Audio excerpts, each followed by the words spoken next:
Ini adalah surat terbuka untuk avoidant attachment,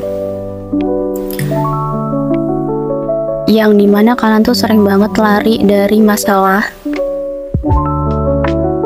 yang dimana kalian sering banget menghindar ketika ada masalah, dan balik-balik udah kayak gak ada apa-apa. Ibarat gini, masalah itu kan ada di depan lo. Ketika lo diem aja di tempat lo, itu gak ngebuat masalah lo itu bakal hilang gitu aja.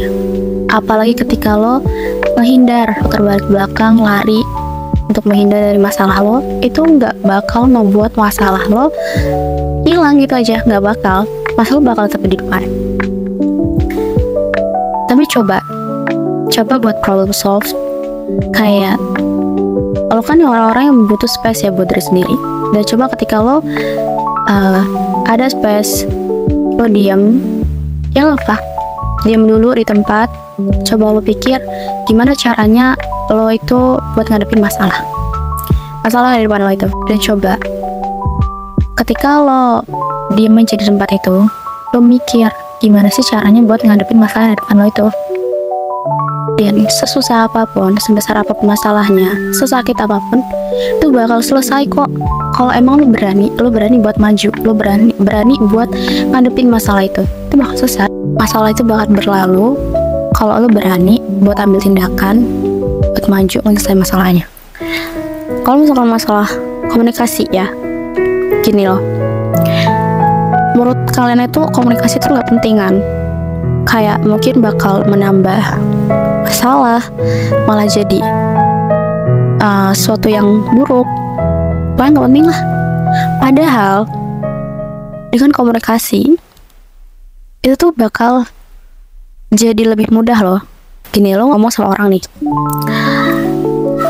lo pengen orang itu ngambilin lo donat gitu, tapi lo diem aja, tapi lo cuma ngomong sama diri lo sendiri kayak, ini orang kok gak ngambilin gue donat sih, kayak mikir gak sih gue lapar gitu. Ya dia gak bakal tahu kan kalau gak ngomong gitu kan.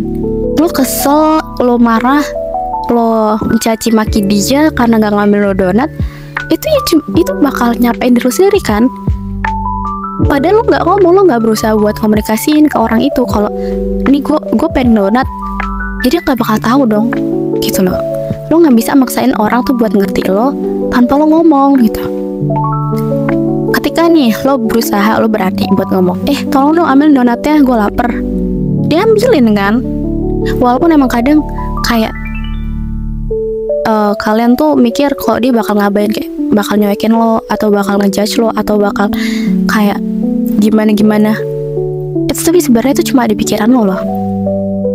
Gak bener-bener ketika lo beneran ngomong, orang itu bakal seperti itu enggak. Pikiran-pikiran negatif itu sebenarnya cuma ada di kepala lo. Dan lo harus hidup di luar, bukan di kepala lo. Ketika lo ngomong, tolong dong ambil donatnya, gue lapar.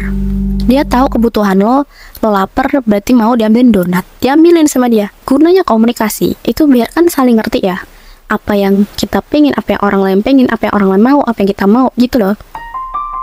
Walaupun emang sekali dua kali orang tuh gak paham, orang tuh gak ngerti, orang tuh nyuekin, tapi gak selalu kan orang-orang kayak gitu. Jadi coba lo buat kalau apa-apa tuh dikomunikasiin, sesakit apapun, susah apapun, segak enak apapun, dikomunikasiin, diomongin, ya baik-baik lah. Nggak tiba-tiba diem, silent treatment, ngilang, balik-balik udah gak ada apa-apa lagi lah. Kocak loh. Dan mungkin kalian avoidant bakal bilang ke gue lagi nih, ya gue aja bingung, gue maunya apa, gue aja gak tahu apa yang gue rasain. Coba buat paham sama diri lo sendiri. Coba lo ngerasain apa sih sebenarnya lo lagi rasain saat itu, apa yang lo mau, apa yang lo butuhin. Coba lo tanya ke diri lo sendiri. Coba lo berusaha buat paham sama diri lo sendiri. Tapi gue nggak tahu gimana caranya. Ya coba dulu. Jangan bilang nggak tahu, jangan bilang nggak bisa kalau lo belum nyoba. Coba lo cari tahu gimana caranya jadi secure, nggak avoidant terus. Gue emang belum sepenuhnya secure Tapi gue berusaha buat secure, karena dulu gue juga pernah avoidant. Tapi menurut gue tuh nggak bisa buat terus-terusan jadi avoidant, karena emang avoidant tuh zona nyaman, zona yang nggak terlibat dengan masalah, zona yang kayak ya udah aman aja gitu loh. Tapi gue nggak mau kayak gitu terus. Setelah gue sadar itu tuh ngerugiin orang lain, orang sekitar gue, bahkan diri gue sendiri gitu loh.